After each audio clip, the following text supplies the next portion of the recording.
सुप्रभात। आप सभी बच्चे कैसे हैं? कल मैं आपको हिंदी में तीसरा पार्ट जो है घनानंद द्वारा रचित, उसका मैंने शब्दार्थ लिखवाया था आपको।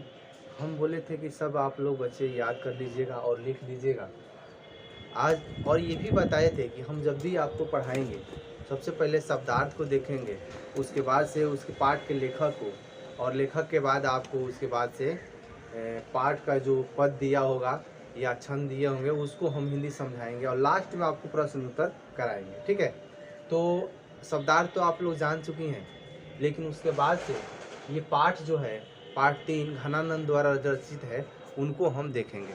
आइए हम आपको बता दें कि हम जो पढ़ा रहे थे काव्य खंड का तीसरा पाठ, ठीक है, घनानंद द्वारा रचित है। तो चलिए आज हम घनानंद का परिचय बता देते हैं, और उसके अगले दिन हम आपको इस पाठ के जो दिया है आपका, इधर देखिए ये 2 पद दिए गए हैं, दोनों पद का हिंदी रूपांतर हम करेंगे और हिंदी में आपको एकदम सरल भाषा में समझाएंगे। ठीक है, चलिए घनानंद का परिचय कह रहा है कि रीति युगीन काव्य में घनानंद रीति मुक्ति काव्य के सिरमौर कवि हैं। ठीक है ना, ये रीति मुक्ति कवि, मतलब रीति मुक्ति कवि कौन है? तो घनानंद है। इनका जन्म 1689 ईस्वी के आसपास हुआ था।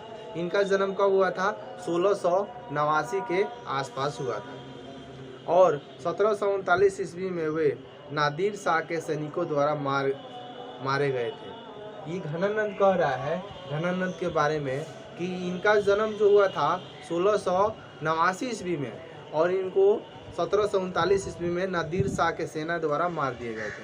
आपको हम एक बात बता दें, यहाँ पे नादिर शाह के बाद दिया गया है। नादिर शाह जो है बहुत खूंखार एक अपने समकालीन शासक था।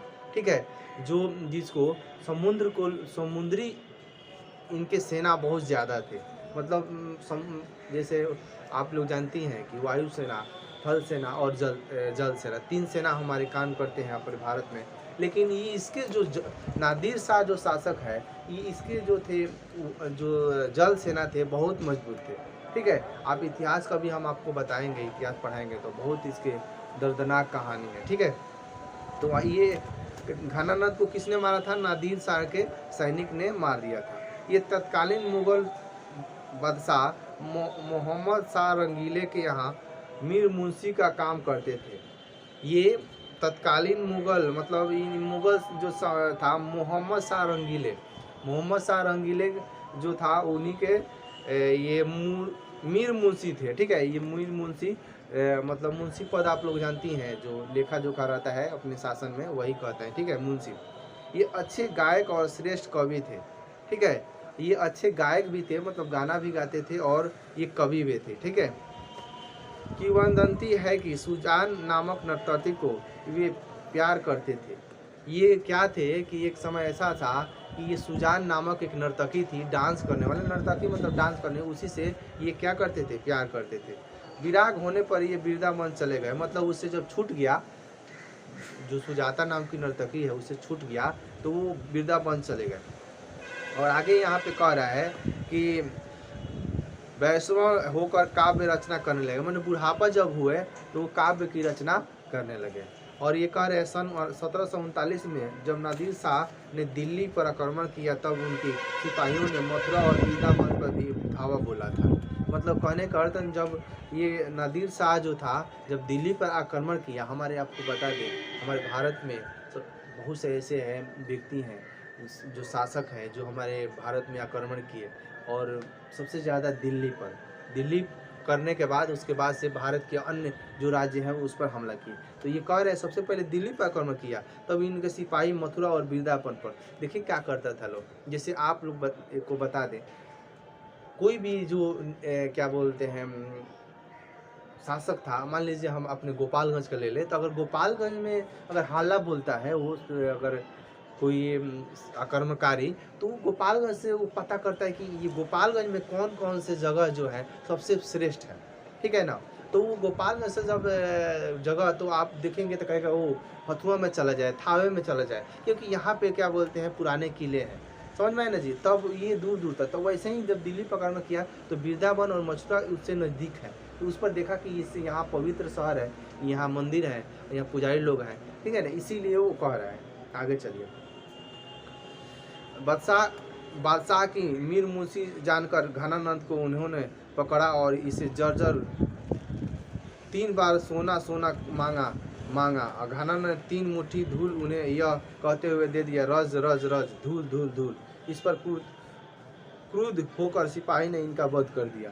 कहा जब इनको पता हो गया कि ये मुगल शाह मोहम्मद शाह रंगीले के मीर मुंशी है, तो उनसे कहा क्या कि आप क्या बोलते हैं, हमें एथी दीजिए, क्या बोलते हैं, सोना दीजिए। तो ये कहे कि नहीं सोना नहीं दिए, ये मिट्टी उठाकर उनको 3 बार दे दिए। वो 3 बार कहा सोना सोना, ये कहे नहीं मिट्टी लो, तो बस वो कुर्तर से मार दिए। समझ में आए ना जी।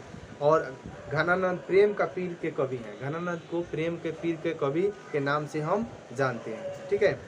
और आगे कह रहे हैं उनकी कविताओं में प्रेम की पीड़ा, मस्ती और वियोग सब कुछ है।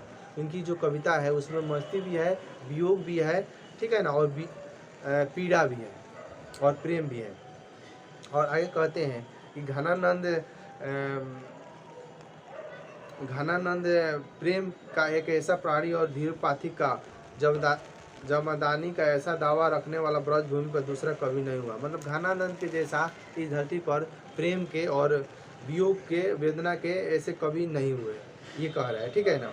और आगे ये कहते हैं कि घनानंद की भाषा प्रकृष्ट और शुद्ध ब्रज भाषा है। इनकी भाषा जो थी घनानंद की शुद्ध ब्रज भाषा थी, ठीक है। चलिए, और अंत में ये कहते हैं कि रीतिकाल के शास्त्रीय युग में उन्मुख प्रेम से स्वच्छंद पथ पर चलने वाले महान प्रेमी कवि घनानंद के 2 सवैये यहाँ प्रस्तुत किए हैं। मतलब कहने का अर्थ है जो ये शास्त्रीय जो काल के कवि हैं, उन्होंने क्या किया, ये प्रस्तुत किया इस पाठ में, ठीक है। तो चलिए हम अगले दिन इसके पाठ के दोनों जो पद है इसको हम समझाएंगे। तो आज के लिए बस इतना ही। इसको आप लोग 1-2 बार पढ़ लीजिएगा और आगे हम इसका इसको हम हिंदी रूपांतर करेंगे, ठीक है। धन्यवाद।